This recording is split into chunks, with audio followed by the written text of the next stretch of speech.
I think we're live. Hello. I think we're live. Hopefully we're live. I guess we'll do what we usually do and take a couple seconds right out of the gate just to see if people can hear us and see us. But welcome all to the CASA Live Advocacy Update with Alex. Alex is here with me. I'm Logan. I guess we'll just kind of wait a second though. Make sure that we can we'll get a little feedback here. Yeah.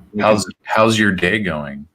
My day's going well. It's Saturday. This is going to be probably one of the few Saturdays that I actually don't work. I went back to work full time this past week, and my body felt it, man. For anybody out there that does landscape and work like me, and in the winter, all you do is kind of plow and take care of snow, do snow removal. There's a lot of days that I don't work. If it doesn't snow or we don't get ice, I don't work. So I have a lot of free time in the winter, and I get kind of lazy, and I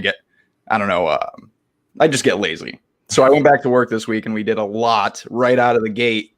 And so this morning I woke up and I was just stiff and sore, and I was like, I'm not going in today. I'm not doing the Saturday thing. Other than that, man, my day's been pretty good. It's been pretty chill. So how's your Saturday been? Good. This has been a weird week for me. I got, I have an RSI, a repetitive stress injury. So that's what I get for working from home for the past 5 years. Yeah. So I got fun things in the mail. I got a new mouse. This is well, look at that. It's Danielle refers to this as Sharky, her version of this. Okay. Yeah. So it's more like, you're a regular mouse, you sit like that and it puts strain on your wrist. It's in kind of an unnatural position. It pinches things and causes nerve problems. So I got this, and it's changed things. It's good. All right. You know what, man? You got to stop having innovative ways to work at your desk, because I'm just going to turn into you. All right. Like I'm just gonna turn into Alex, everybody. Okay. I got another one too. This is like a pen mouse. Okay. You see it? Is it like a little pointer? Like a pen. There's your you use it like a mouse on a mouse pad. Oh, okay. Or whatever. You use it on any surface. And it's got a little roller wheel. It's got a button. It's got another button, another clicky button. Is there a vape hidden in the end of that? What's that? Is there a vape hidden in the end of that thing? No, just where the battery goes. But that's what I want. I want a mouse / vape. I want to be able to not have to grab anything else. Just lift my mouse up.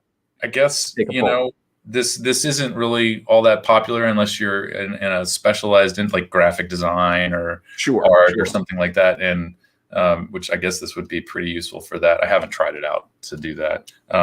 But yeah, I guess, maybe in the future, vape companies will be accused of making devices that look like a mouse pen. Yeah. If anybody knows what that is. Well, I mean, we've had watches that are also vapor devices. So, I mean, we could totally have a mouse that has a vape in it, or like a mouse with a hidden compartment for snooze pouches. There you go. I mean, snooze. Well, okay. Yeah, sure. I don't know. I don't know why I'm all about innovation, man. Whatever works. But thank you everybody for joining us today. I hope everybody else out there is having a wonderful Saturday as well. What do we got on the docket this week, Alex? Let's just kick this thing right off. Well, so yeah, speaking of kicking things off, I wanted to start by highlighting VApril. This is, of course, included in our blog post this week, but this comes from the UK. This is UK VIA, that's the UK Vaping Industry Association, sponsors this and promotes it. And what a great campaign for people to gain awareness of vapor products and some education. And of course, they have some tools here on their website for promoting this, and of course resources for people who are curious about quitting smoking by switching to vaping. I think this is great. It looks good, and the beautiful thing about this is it's really not exclusive to the UK. This is information you can apply just about anywhere. Certainly, the support's going to be different depending on where you live. If you live in New York State, for example, you may not be able to hop down to the nearest vape shop and find all of the wonderful products that can help you. But if you do live in a part of the country or a part of the world where vape shops are sold, in an adult way, then yeah, this can be a real big benefit, and we're happy to promote this as widely as we can. Obviously, we're talking about it right now, and it's in our blog post. But a really great campaign, and I hope that I hope we can participate in something in the United States specifically for folks here. So yeah, I just wanted to make sure I got that at the top. Yeah, VApril. Happy VApril, everyone. Yeah, follow it on. This isn't the first time they've done it. This is a campaign they've ran in the past as well. This isn't. I want to say this is like the second or third year. Yeah, I know for sure. I saw this last year as well. I can't remember if it's older than that though. But it's just great. Yeah, it's just great. I mean, I would love to see something like this here. Yeah. So getting right into the rundown at the top here with the legislation, we'll come back to the blog post here. A couple of things that did not make the cut on Friday. I'm sorry, Kristen, I didn't give you the heads up on this. I have been a little bit spacey all week long. I spent 2 days just like in pain, and like I couldn't stand or sit for more than 5 minutes at my desk. So I'm just going to ask, was it sciatic related? Because I went through about a week, I don't know, 2 or 3 weeks ago of nothing but sciatic pain. I'm not really sure what that is. I just know that it's everything from here all the way. Oh, okay. Yours is arm related. Your sciatic is it's mouse arm. Yeah. Yeah. Which is like of all the diseases or injuries that I can have, that is just the worst sounding. Like it's kind of a dumb name, but whatever. It hurts. The name might be dumb, but the pain is real. So anyway, back to the task at hand. Hence the new mouse. Yeah. Hence the new mouse. Yeah. Sharky. Sharky. So real quick, HB 110 in Alaska. This popped up was put on my radar, and it has a couple of hearings coming up this coming week. So on Monday, April 5th, this is kind of a invitation only testimony type hearing, so not open to the public, but there is a public hearing on April 9th. Let's see if we can make that bigger for folks. There we go. So April 9th, that's Friday, 8 a.m. These are teleconference. This is how Alaska does things. So folks can participate through that, and also, of course, send in written testimony. This is it raises the age to 21, but it is also a 75% wholesale tax. Ouch. So yeah, that's pretty high. Not the highest tax that we'll be talking about this week, but certainly. Well, it's not a small tax though, by any means. Not a small tax. 75% is very high. So it's not Vermont high, it's not Minnesota high, but it's high. So yeah, that's HB 110, and look for something to come out from us probably on Monday about this. Moving right along, Missouri has another bill, HB 517, as shown here in Technicolor. This also has a hearing next week on the 7th, so that is Wednesday at 12 p.m. or upon morning recess, whichever is later. All of the details are on the state's bill page, and I will be putting out an engagement for this because this has a I forgot to cue that up. Did I? No, I didn't. This has witness forms. This is something that works out pretty well in Illinois. And so we'll be sending people to fill this out. You can obviously testify as an individual. And this is going to be the one that you want to circle in opposition to.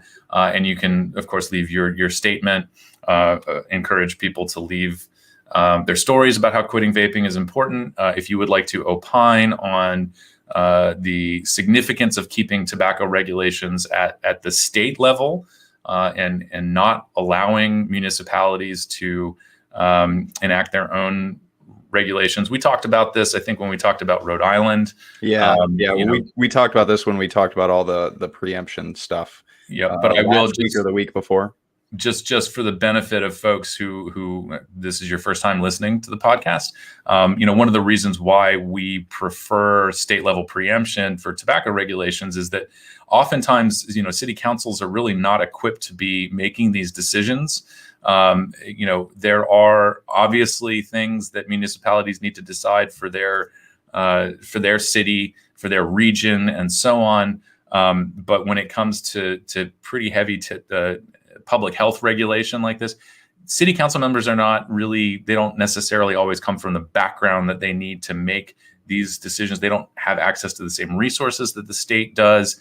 And really all that boils down to is city councils and county government they tend to be easier to manipulate. And as we have seen with kind of the exposure on Michael Bloomberg's efforts and Campaign for Tobacco-Free Kids and so on, basically that's the kind of campaign that they're running. It's a large-scale misinformation campaign that, it targets lawmakers and, of course, the general public with lots of scary-sounding stuff. So anyway, HB 517 in Missouri or Missouri, that is coming up this week, and we'll put this up on our site so it's really easy for people to find the witness form. Closing all of these. And here is the Missouri Smoke Free page for those who want to read the statement that came out from Missouri Smoke Free about this. And of course, they also have a link in here to submit your witness forms. The next thing is going to be Indiana. Indiana, let me just make that nice and big. Here we go. Indiana, there's a beautiful shot of the State House in Indiana, is waiting for the GOP version of the state's budget to drop. And it is expected that they will be introducing a 10% retail tax as part of that budget. At the same time, they are not raising the tax on cigarettes. Just for some context, the 10% retail tax actually brings it total to, it's like a 17% retail tax. The sales tax in Indiana is 7%. So 17% total on vapor products. I think this got into consumable products. So actually it would just be on e-liquid. And, an interesting note here that oftentimes we will see businesses come out in support of these things. I'm not interested in blowing up the trade association in Indiana, but I think it's worth pointing out that, oftentimes the industry is put in a position where they feel they have to accept a tax. It's part of the negotiating process. 10% is from our perspective, 10% is too high. 5% is too high. 1% is too high. These are extra taxes on products that people are using to improve their health. They should not have to pay extra. And in all fairness, it's not the industry that's taking this tax. It's the consumer that pays it. This is a retail tax. Absolutely. Certainly, businesses incur some expenses in accounting and managing this and sending off checks and potentially losing business to neighboring states. Which that last point I think is sort of the point that they're making here, which is a 10% retail tax doesn't make it totally impossible for them to compete. And so that's kind of the very difficult balance I think that folks are trying to reach here. And really all of that to say it's this stuff usually ends up being a lot more nuanced and complicated than just saying, no, we don't want a tax. That's the story in Indiana. So anyway, we are on the lookout for that. Be on the lookout for the GOP version of the Indiana state budget to drop. It could happen as soon as Monday, and then we'll know more details and see what's going on with that. But it sounds like at the moment the industry is supportive of this tax. So Indiana may be looking at a 10% retail tax on vapor products. Coming up next, West Virginia. This has been out there for probably a month or more. Governor Jim Justice, I believe, which is just the best name for a governor.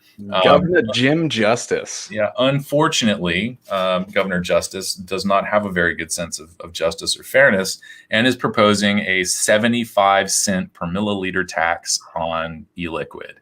Right now, that pains me. That physically pains me to think about that tax. I didn't know if you were doubling over in pain or reaching for a glass of water. So I think a little bit of both, honestly. I would probably just spit it right back out, though. 75 cents per mil. Yeah.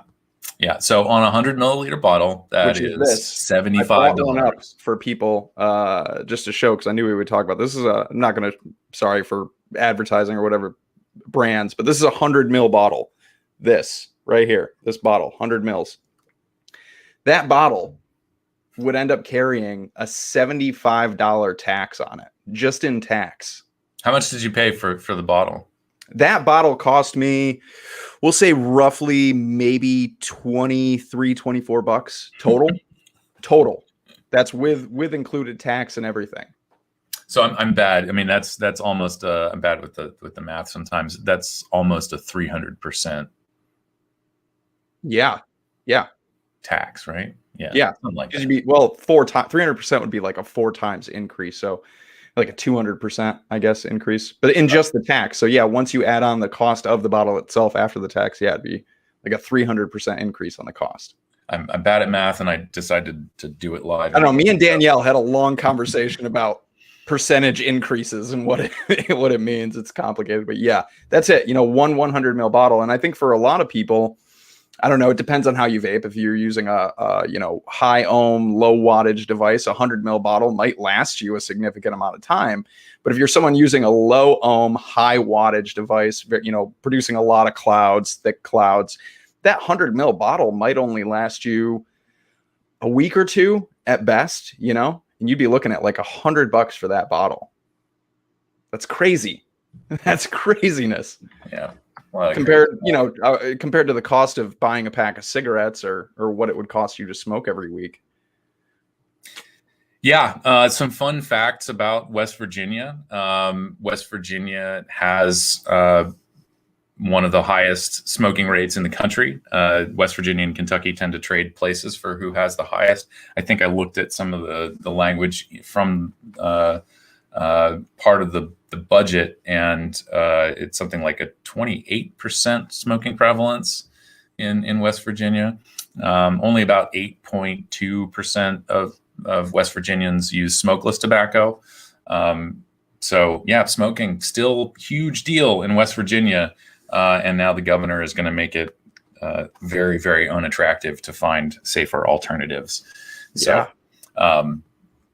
yeah. Yeah, I know if I was going to, maybe try and quit smoking, and I walked into a vape shop to take this product into consideration, and they were like, "Oh, this is going to be $100 for one, $100 for one bottle." Yeah, I'm probably going to walk back out and just go buy my pack of smokes. That's the reality of that situation, and it's a huge deterrent for people to switch. And we've always talked about that kind of price point, that initial switching price point. Has always kind of been a barrier for some people, to go buy a $40 starter kit and then a $20 bottle of e-liquid and then maybe a few extra coils to go with it. There's that startup cost. But then the other side of that was that it would be cheaper in the long run financially for you to switch to vaping. And this tax just throws that whole incentive right out of the window. Yeah, and it doesn't even have to be this high. It's the people who smoke are price sensitive to begin with. People who vape seem to become more price sensitive now that we experience saving a bunch of money, having to fork some of that over to the state for just irrational tax just doesn't compute. So no. And it will discourage people. Yeah. So I have one more. Are we ready, or do we want to keep talking about West Virginia? So in West Virginia, no, all right, I'm ready. Let's do it. Let's move on. All right. So we got some good news out of Kentucky that the state removed the 15% wholesale tax, I believe, on 15% tax on hardware, much to the chagrin of the American Cancer Society, of course. Yawn and end of their perspective on this. But yeah, good news in Kentucky. Congratulations to the folks who worked on this and getting that tax removed, at least partly from vapor products. Certainly a move in the right direction. So I just love it when we have good news on this show. Yeah, everybody likes good news. I really enjoy having good news on this show. Ooh, you know what I just realized? You guys, I'm sorry that we're such rookies over here. There's our background. I didn't. There we go. Well, we've been in like full screen view of your desktop for a little while, so I didn't notice it either. There's the fancy background that Danielle worked really hard for us. So, you know, I just want to make sure it's there. Thank you, Danielle. Sorry to let you down, Danielle. Sorry. Don't yell at us. So I guess you know, we can dive right into some of the substance here of the update, other than legislation. Of course, let's see, we did cover Indiana. Alabama has some interesting flavor descriptor language. Yeah, this one's weird. Yeah, I didn't want to spend a whole lot of time on it, but it is, again, it's one of those things where, you know, as pointed out here, mythical creatures and unicorns. I think there's a ban on using dragons or images of dragons and other things. And I think this is going to run into the same kind of issues that we saw with the Rhode Island bill, where, you know, you're potentially banning words that describe almost an entire category of flavor. So things like candy. Yeah. And, you know, this is kind of part of an industry initiative. And a lot of this had to do with the industry answering back to accusations of marketing to kids. And, you know, I think one of the worst things to do is validate those concerns. But, you know, again, the industry's backed into a corner. And I think a lot of people feel like this is something that they can negotiate away, or you know, this is a bargaining chip for them. But you know, I think that the issue of marketing that might be described as targeting young people is a lot more complicated discussion. Certainly would like to see some unbiased research into this. And of course, what always comes up is those same flavor descriptors are used to describe alcohol. And I will follow that up, of course, by saying, if that is the argument, then be prepared for vape shops to be, depending on your state, adult only access, 21 and up. And I guess you shouldn't expect to see flavored products for sale in convenience stores or gas stations. Unless, of course, those same rules aren't applied in your state for alcohol. But generally speaking, that's kind of one of the directions there. So anyway, if you would like to know more about this Alabama bill, it is HB 273. And we link to it here, link to all the goodies on our podcast. And of course, join CASA's Alabama Facebook group to, you know, join in with others in the state and have a discussion about it. And that's always a good thing. So moving back up to the top, the big story continues to be this expose on Bloomberg Philanthropies and all of their tentacles being in the tobacco control movement. I am not going to go through every single point here. I'm really glad, because I'm going to be honest with everyone. I have not read through every single point here. Yeah, After my long week, I made it to like 5 or 6, and I was like, okay, I'm gonna allow Alex here to to fill me in on the rest. That's what I was really hopeful for. So all of that to say, Clive has done a very thorough dismantling of a response, a rare response from Tobacco Free Kids, Truth Initiative, and what was the other one? Bloomberg Philanthropies. Yeah. That's it.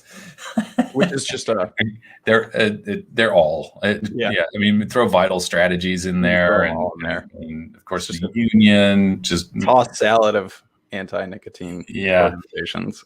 So and certainly encourage everyone to go through each one of these points and really give this a good read.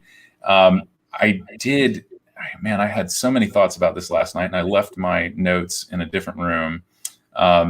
But I thought that this was a good one. Here are the credentials of the folks who have come out in with criticizing Bloomberg Philanthropies as part of the letter from Mark Gunther. Ken Warner, by the way, served on the Tobacco Product Scientific Advisory Committee, also affectionately known as TPSAC. This is the committee where we see modified risk applications. They go through this committee. The committee discusses the application. There is public comment. There's a presentation from the applicant. A lot of money goes into making this presentation, and it's all open out in the public, and you can watch these.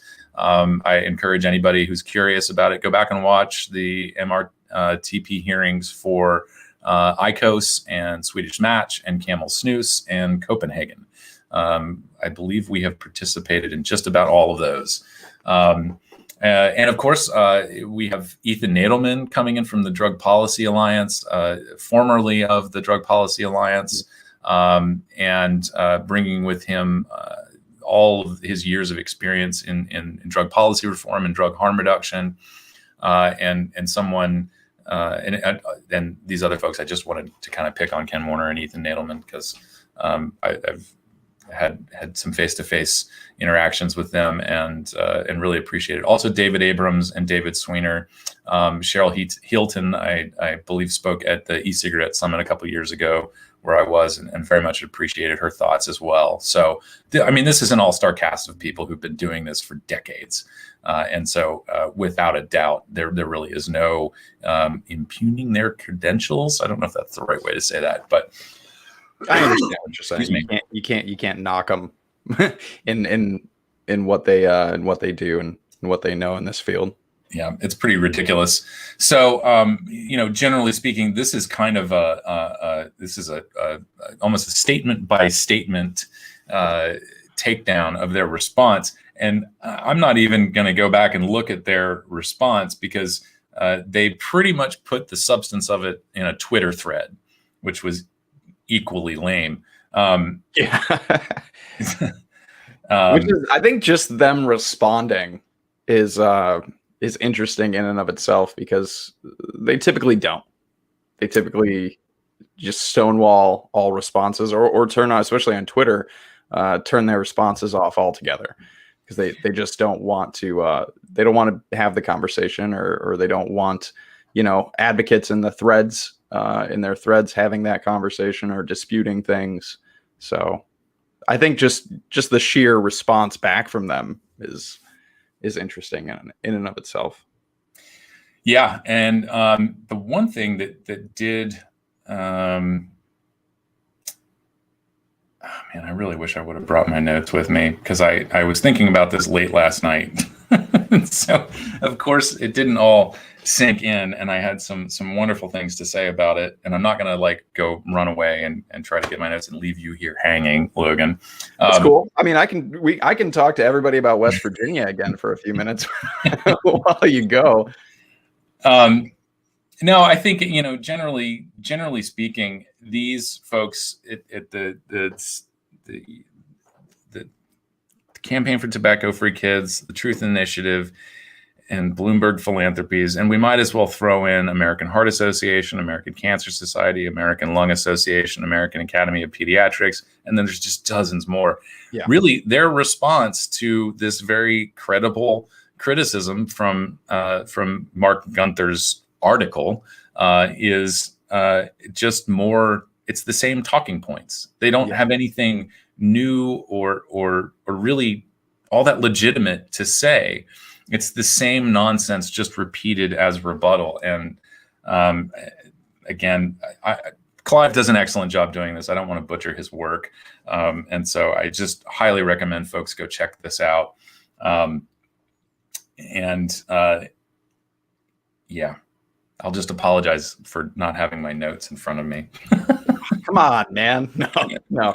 Yeah, it's I got about halfway through it, and it's Clive Bates in Clive Bates fashion, just breaking everything down, and he just does such a good job,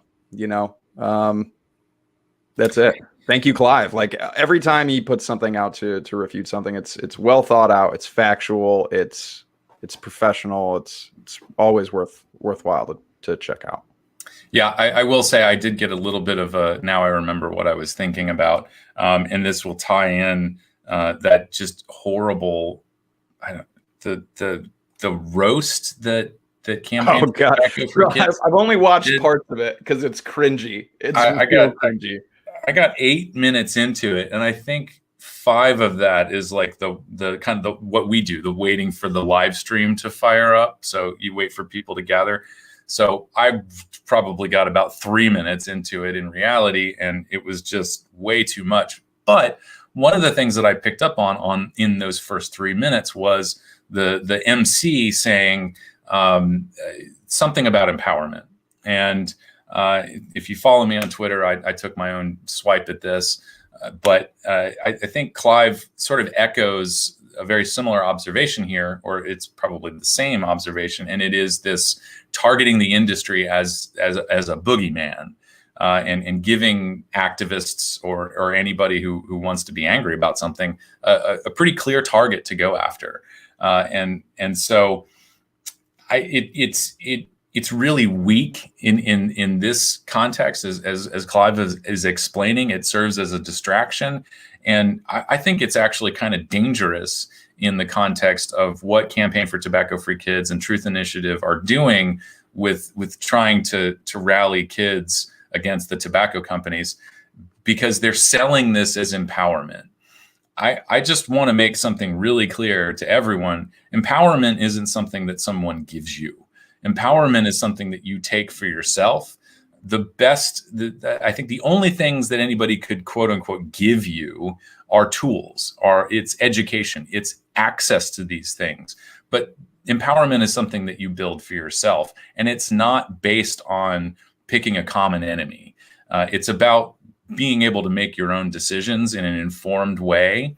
And of course, it's easy, or not, well, maybe it's not easy, but it's part of our history that empowerment can be taken away from people. All you have to do is keep them in the dark. And, I can't use my mushroom analogy because it's got a dirty word in it.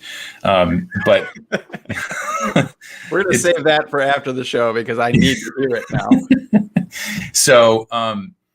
So yeah, I mean, it's if you want to take away empowerment from people, feed them a bunch of propaganda.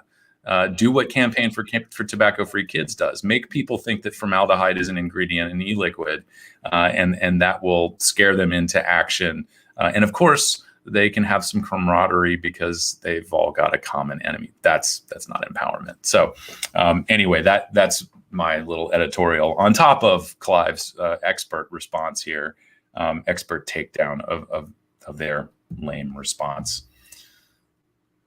So now I just have to finish it.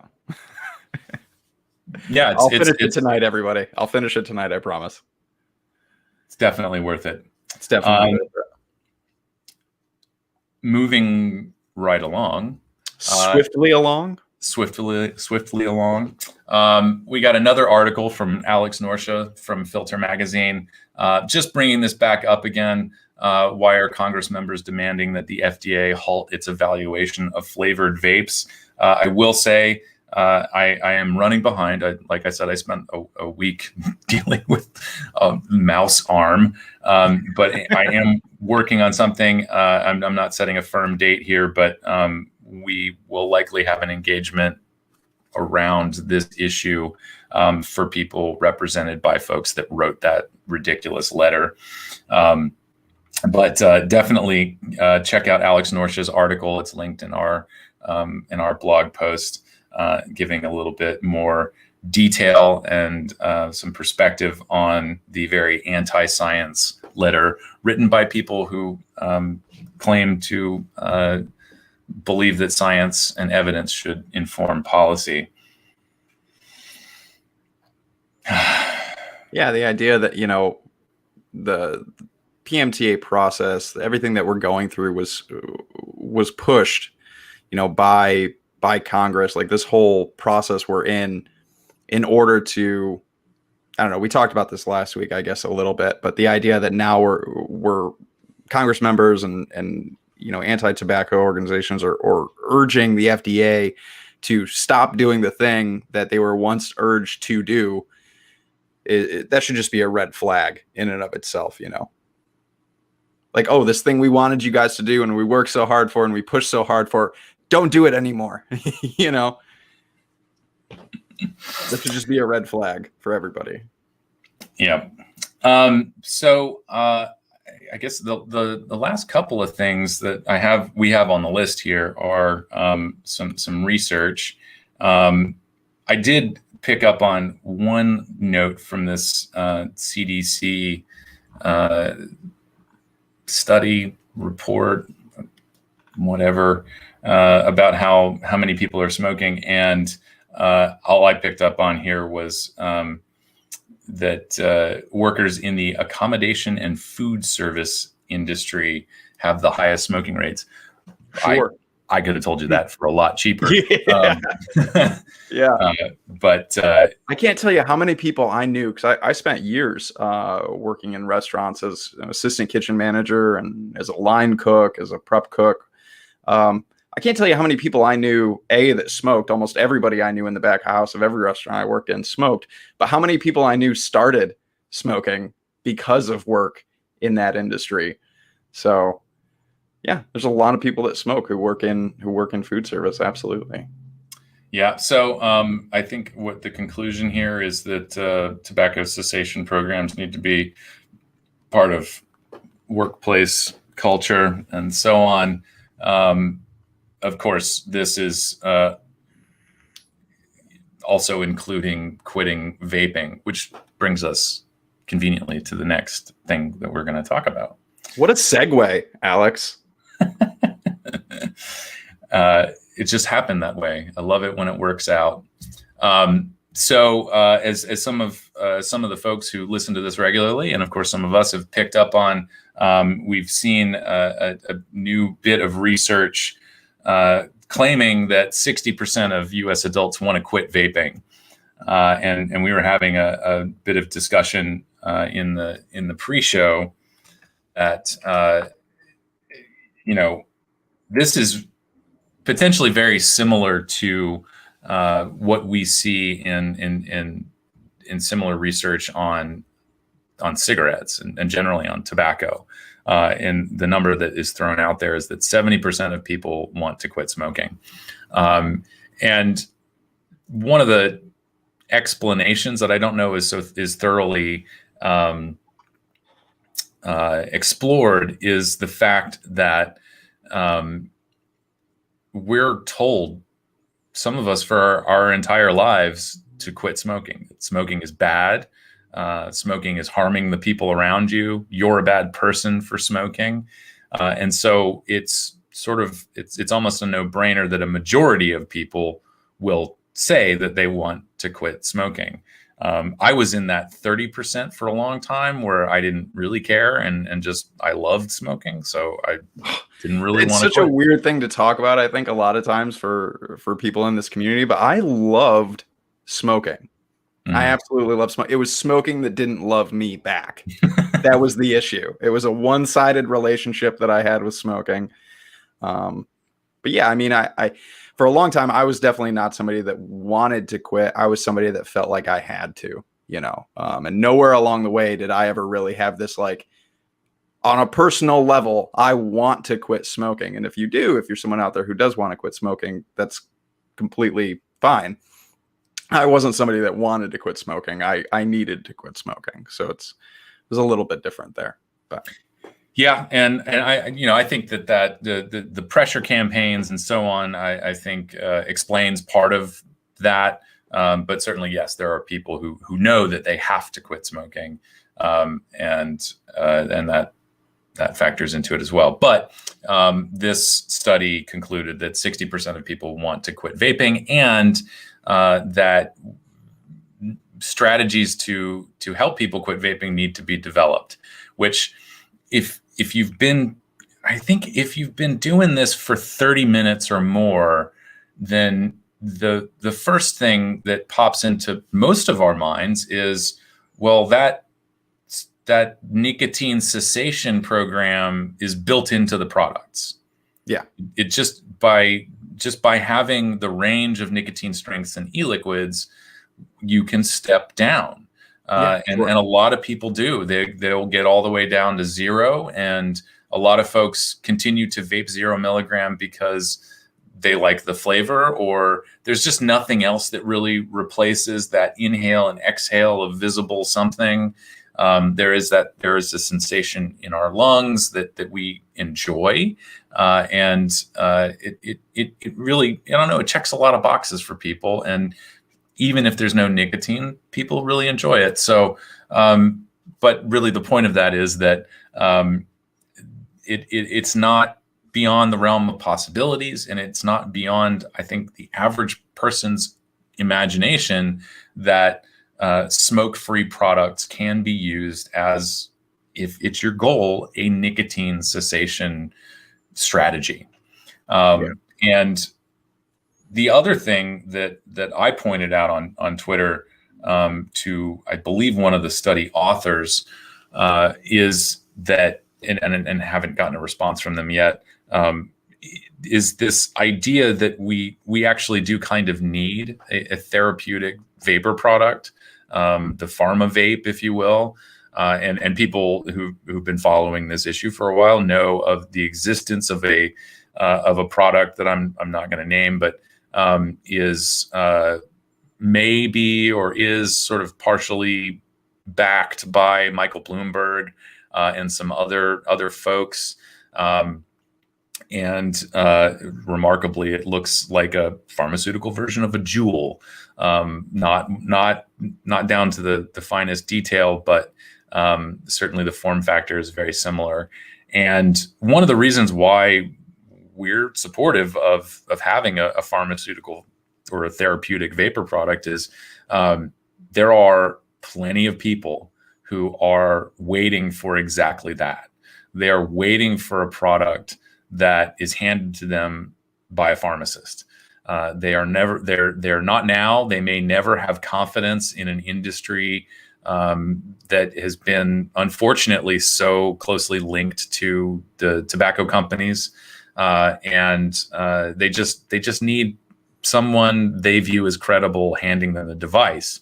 So I think until we have something like that, it's going to serve as a barrier to mass adoption. It's kind of like, if anybody's following crypto, and I'm getting involved in this. So it's a really good analogy to what's happening in the cryptocurrency space right now, where there's still a lot of volatility and there's a lot of risk.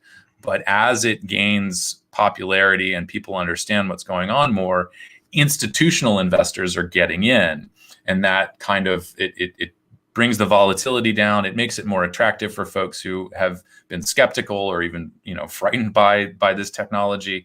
And so as more institutional investors get in, there's more adoption from retail investors like me. And so I think the same is true. That's something that's not specific to Bitcoin. It's true in other areas, and I think that the same kind of pattern is something that we see here in vaping and tobacco harm reduction. So that was my take on it. I know that you had some thoughts on this research. Yeah, I had reached out similarly like you did on Twitter to I'm presuming the same author or who we believe to be one of the authors. About, I said something along the lines that, vape shops not only have been helping people quit smoking for the last decade plus, but they've also been helping people quit vaping. There's a lot of people who have the intention of making the switch initially, finding whatever satisfies them, whatever nicotine level satisfies them, and then working down. I know a lot of people who have gone through that process. I know folks who have completely stopped vaping through that process. I know folks who continue to vape 0 milligram. I know folks who only vape 0 milligram on the weekends because they want to pair something nice with their cocktails. The whole point being, though, I think in a world where we still have, how do I want to word this? Over 8 million people dying a year globally from smoking, 480,000 plus people here in this country dying a year from smoking. This huge push on quitting vaping seems to kind of miss a big key point there. But I don't know. I'm just trying to formulate my thought here. Like we talked, like it's built into vaping. If you wanted to step down, you can. If you wanted to quit vaping, you can. If you want to quit smoking, this product can help you. And then you talking about a need for there to be a pharmaceutical product as well. I would say absolutely. Like, we're supportive of all other NRTs being on the market as an option for somebody to quit smoking with. They're safer nicotine products. And I think that perception of trust is a big thing here. There are people, like you talked about, that don't trust this industry, that they're not going to go into a vape shop. They're not going to go in and seek help through that means, but they will probably walk into their pharmacy and talk to their pharmacist about quitting smoking. This is one more tool in that toolbox for those people. And I wouldn't stand against a pharmaceutical vapor product. It's harm reduction. And like you talked about, it increases, mass adoption of this product. And how many folks have access to a pharmacy where they don't have access to a vape shop? Yeah, there's pharmacies. What is it? The Walgreens has a slogan about that, on the corner of happy and healthy or something. And yeah, Walgreens is known for having locations in otherwise underserved communities. Sure. So, yeah, just like we would absolutely support vapor products existing where people go and buy their cigarettes, we should absolutely support vapor products being where people go to get their medications or wherever that may be, So yeah. I know we're coming up on the hour here, but I did want to put another thing in. I can't remember if it was part of this research that we're talking about or something else that we talked about earlier. But again, the statistic, and I'm not totally clear on where this data comes from, but this note about 50% of people using vapor products are still smoking, and this sort of lends to the narrative, this false narrative that vaping doesn't help people quit smoking. This idea that half the people who vape continue to smoke and vape. This is just like what we were just talking about with the number of people who say they want to quit vaping or say they want to quit smoking. A lot of that is people responding to the messaging that we've been subject to for so many years. And if we could, I think if we could all get together and have a kumbaya moment and talk about dual use as what it is, a transitory phase, meaning people don't land on smoking and vaping and just stay there. They're going to move one way or the other. And a lot of that that movement depends on the messages that they're receiving. So for all of the folks out there who, like Thobai, who was dual using for 6 years, these are folks who can really benefit from positive messages about switching completely to a smoke-free product. Unfortunately, a lot of other people all they hear is how bad vaping is. And these are folks who, picked up a vapor product a couple weeks ago, and now they're walking around, they're hearing it from their friends, they're seeing it on TV, they're seeing it on the internet, and they're starting to second guess their decision. And it's starting to sound like maybe it's safer for them to go back to smoking. Again, this is just another one of those places where all of this propaganda is pushing people in the wrong direction. And this conversation about, half the people still dual using and 60% of people want to quit and all of that. I unfortunately believe that this is part of crafting, again, a larger false narrative about, how these products don't work and how there are sort of unacceptable risks associated with it. All of that is false. It is not improving things. And ultimately, this is because it's either keeping people smoking or it's pushing them back to smoking. Yeah. Yeah.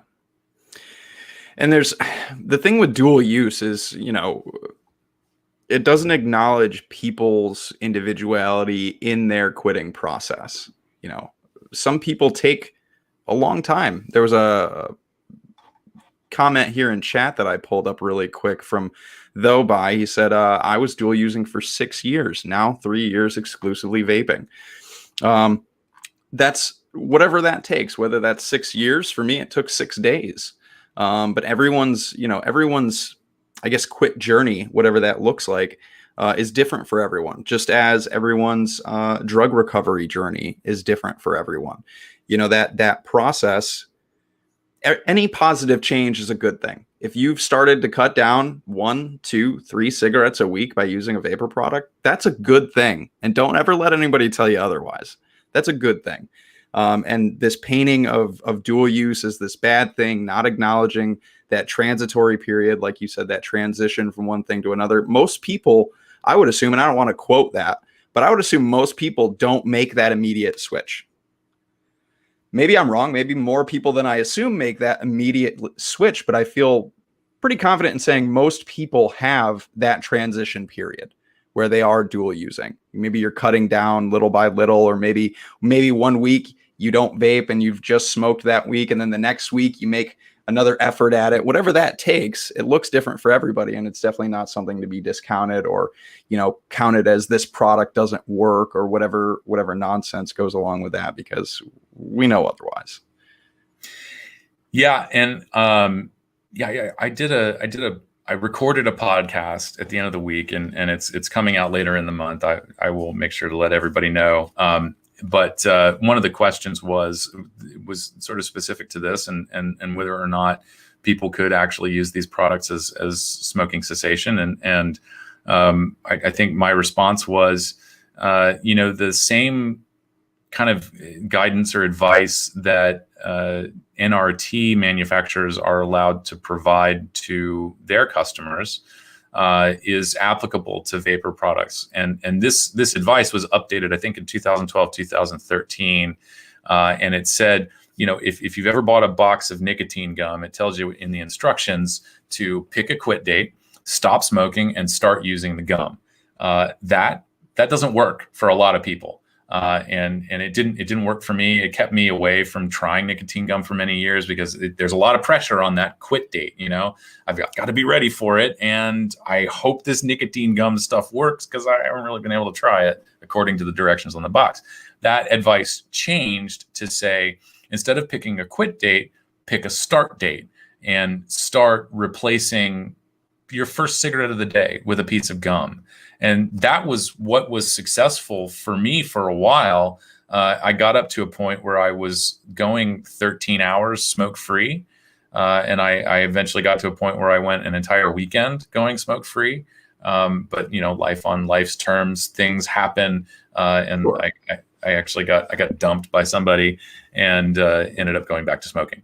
But it's the same thing. If you're continuing to smoke and you're just starting to vape, I don't think there's any reason you should feel bad for that. In fact, I hope that it's useful advice to say, try starting your day by vaping instead of smoking and see how far that gets you. That is absolutely, that is an accomplishment, and people should feel good about cutting down smoking. You don't have to be perfect. Yeah. There's an analogy that I really enjoy, and it's applicable here. I heard this brought up on Twitter. I wish I remember who it was by, about substance use and drug recovery, and that there's all too often we have this abstinence only mentality. Like you said, pick that end date, end right there. Abstinence. We're gonna use this product. We're gonna quit. We're gonna be done. And that'll be it. But we're human beings, right? That process doesn't always work. It's a high bar to set. And the way that it was described to me is, in many other aspects of our life, and we'll go to school, for example, and you're given a test. You take tests in school. When you get a question wrong, you have a slip up, one question wrong. You aren't expelled. You didn't fail. You're not done here. Maybe you got one question wrong. Okay, that's okay. Maybe that's the equivalent of that day you smoked a cigarette. You haven't failed.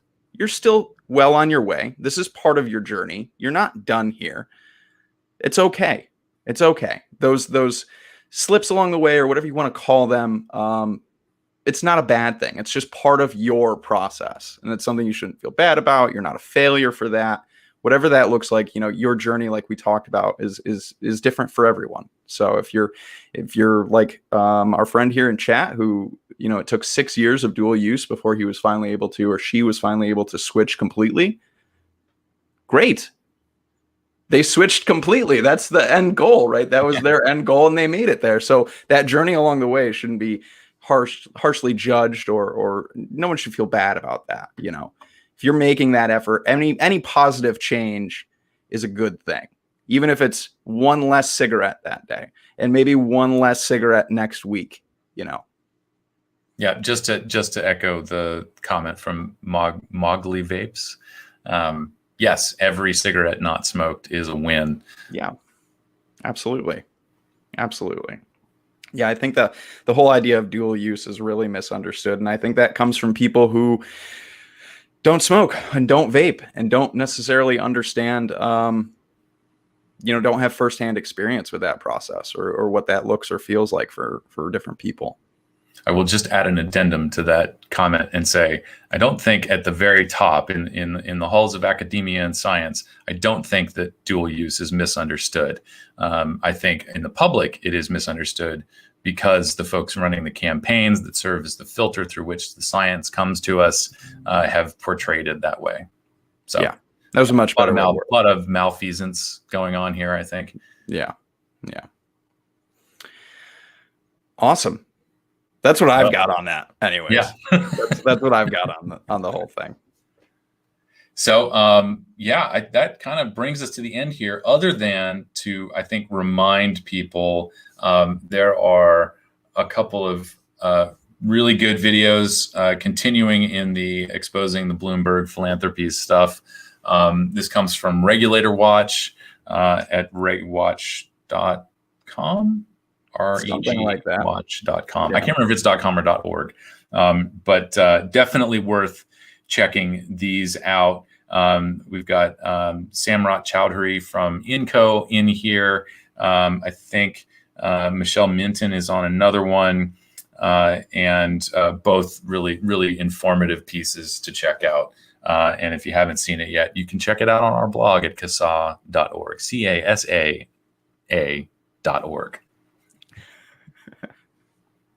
Blog. Yeah, and for everybody out there, if you're tuning into the podcast, thank you for, first and foremost, thank you for tuning into the podcast. But all of the information, links, not only to the blog, but the different things that me and Alex discussed during the blog, if they weren't in the blog, will be in the description on the SoundCloud. Hopefully that's where you're listening. They won't be there for all the platforms. It just doesn't work that way. But they will be on SoundCloud, I promise. Excellent. But I guess I don't know. Do you have anything else that you wanted to go over this week, Alex? No, I think we covered everything, almost everything in the blog post, and then some. And it's been an hour, so I think we're wrapping it up here. Dang. Do we have any questions from chat this week? Anything that we can address before we get out the door here? I saw some really, really great comments this week from you guys, though, so we definitely appreciate that. Yeah, I guess that's where me and Alex are going to wrap this one up, though. Alex, any closing thoughts this week? Just a closing note. We did get a note that part 3 from Reg Watch in this series is out. I missed the name of the person who provided that, but thank you very much. Personally, who is this from? Okay. Incognito. Personally, I reject the whole tobacco control narrative. I vape because I like it. It's not a journey. I'm a better person for it. I can respect that. You vape because you like it. I'm a huge proponent for bodily autonomy. And if you're vaping because you enjoy it, you enjoy the experience, more power to you. I think for a lot of people, though, it absolutely is a journey. And I think that's the individual difference there. You know, for a lot of people, quitting smoking through vaping is, in fact, a journey to being nicotine free or stopping inhaling, products or whatever that may be. So yeah. Whether it's a journey for you or you vape just because you like it, awesome. Yeah, I don't think it matters how people arrive at this. I know that there are definitely some purists out there, both from the vaping community, certainly from the vaping industry, and of course the folks on the tobacco control side who say no one should ever use nicotine ever. I reject that as well. Yeah. We know as time has gone on, as more research is done, nicotine actually has utility. It's something that we can use it. People use it as a cognitive enhancer. There are nicotine, previously nicotine naive academics who use nicotine gum and nicotine patches so that they can do better at their job. And I don't have a problem with that at all. In fact, I mean, if you want to take this conversation to Major League Baseball, Major League Baseball has outlawed smokeless tobacco use. The players can't use it. The fans in the stands aren't supposed to use it, can't use it in some places. And of course, it's been this crusade against smokeless tobacco that didn't really start in the 80s, but certainly picked up a lot of speed. And again, it's a very long and drawn out misinformation campaign.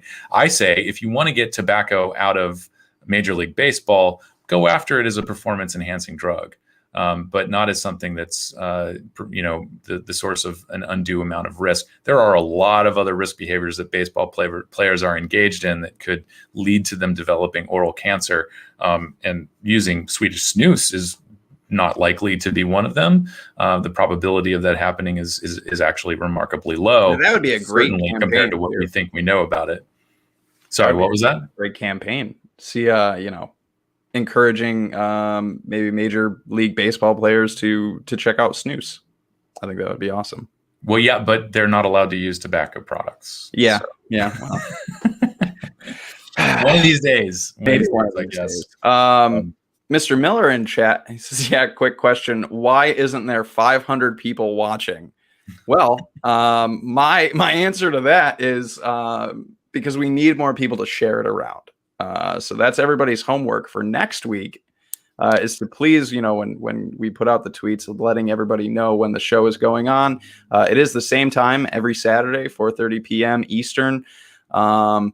Share it. Let everybody know that we're here, that we're live, that we're doing the show, that we're having this conversation, and maybe we can get that viewer count up to 500.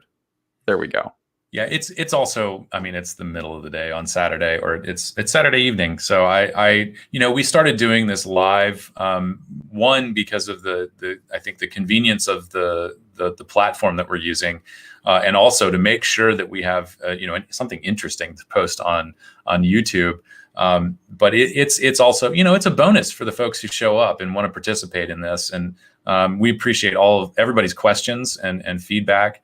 And so for the small number of the folks that have shown up to participate in this, we're tremendously grateful. And I think our expectations are simply thanks for showing up. That's it. Yeah, absolutely. And I'm going to answer Kristen's question. What increases the risk of oral cancer more, smoking or smokeless tobacco? Smoking, hands down. Absolutely. We have a member of our board of directors, Matt Cully, has disclosed this several times. He experienced oral cancer on his lip where his cigarette used to rest. And that's just one example of smoking increasing your risk of oral cancer. You're also more likely to develop oral cancer from binge drinking. There's two things that are more likely to give you oral cancer than using any form of smokeless tobacco. In fact, using chewing tobacco, the big problem with chewing tobacco is the sugar content. So that's gonna, tooth decay, gum disease, tooth loss, those things are certainly possible with chewing tobacco. But other forms, again, it's just like the conversation with what kind of ingredients are you using to flavor your vapor products. The flavoring, if you're high sugar content, things like that, that's going to lead to oral problems. But typically, snus is pasteurized. There's salt in there. It's certainly there is that spectrum of or that continuum of risk, sort of. I mean, it's really small from product to product, but there's a continuum of risk within. We've talked about that before with smokeless tobacco and dip and chew, and some of the ways to kind of reduce some of that harm as well. In regards to risk for your dental hygiene, shifting where you dip in your mouth, just having good dental hygiene, brushing your teeth, flossing. If you're using dip like you talked about with higher sugar content, sweeter, if you aren't brushing your teeth or flossing, and that sugary tobacco, that product is getting caught in your teeth and hanging out there for however long, that definitely increased risk. So simple things, flossing, brushing your teeth, switching where you dip, are all ways to reduce any of that already lower risk, reducing it even more. I did want to take a moment to sort of respond to the comment that flashed up on the screen about no tobacco product is good for your mouth or lungs. I think, that right there, I think is a result of all of the misinformation that we have all been subject to, in that we are lumping all of these nicotine and tobacco products into one category. I can't say that is actually what they meant. They may have just been talking about leaf tobacco products. Let's not make any. No one has any illusions about tobacco use. It's not yoga. It's not a stalk of celery. It's not broccoli. It's a drug, and people use drugs for many different reasons. And I know from my own personal experience, taking care of my health is not a big motivating factor for me to use drugs. I've had my own personal journey with substance use, and I know that there's a lot of other people out there who prioritize self-destruction over preservation of their own lives. And so, yeah, I'll agree with you. Nicotine, tobacco, it's not health food, but there are. Yeah, I think we have to define good here, right? Like that's kind of the key thing that sticks out. I mean, in the context of where we find ourselves in a world where cigarettes are the most popular, most accessible, and most dangerous tobacco product, with that perspective, pretty much every smoke-free product that contains nicotine, with the exception of some scary stuff out of Asia and India, is good. It's a positive. It will move people towards improving their health. Yeah. And I think we have to be very clear about that continuum of risk, and covering all of these products as tobacco. While it makes sense in the statute in the United States, I mean, arguably it doesn't, made or derived from tobacco. It does not accurately communicate the spectrum of products that are out there and how people can use safer products. Yeah. Well said. Well said. All right. I guess I guess that's going to do it. I feel like that's a great way to end this week's conversation here, this week's podcast. So thank you to everyone out there on Facebook and on YouTube right now who joined us today. Like Alex said, we appreciate each and every one of you guys, you folks, for tuning in. The podcast will be available for everyone first thing Monday morning. It is slightly shortened down, a little easier to digest for everybody out there as far as the need to know kind of stuff. And then right here on YouTube and Facebook, you can get all the extra bonus goody stuff, the conversations that me and Alex have. I guess that's where we'll wrap it up this week. Any other closing thoughts, Alex? Smash that like button. Yeah. Subscribe. And punch your computer. And punch your notification bell. Yeah, punch the notification bell. That way you guys all know when we're going live. And I guess that'll do it. My final thoughts, everybody just stay safe, be excellent to each other, and we will see you guys next week. All right, we're out of here. Take care, everybody. Thank you guys one last time. Thanks.